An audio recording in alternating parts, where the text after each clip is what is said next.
গৃহকর্তার রাশি অনুযায়ী গৃহের প্রবেশদ্বার কোন দিকে হবে এটা একটা অত্যন্ত গূঢ় বাস্তুবিচার। যদি গৃহকর্তার রাশি বৃশ্চিক, মীন বা কর্কট হয় তাহলে তার জন্য উপযুক্ত হচ্ছে গৃহের দ্বার পূর্বমুখী হওয়া। যদি গৃহকর্তার রাশি কন্যা, মকর বা মিথুন হয় তবে তার জন্য গৃহের দ্বার দক্ষিণমুখী হওয়া অত্যন্ত শুভপ্রদ।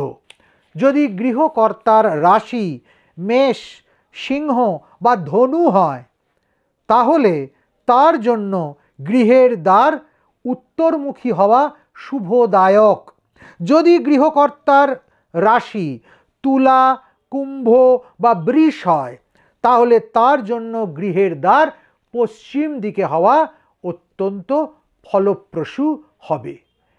এই দ্বার বিচার করে যদি গৃহ নির্মাণ করা যায় তাহলে কিন্তু ওই গৃহ আপনার জন্য একান্তভাবে পুষ্টি, শান্তি, প্রীতিপ্রদ হতে বাধ্য।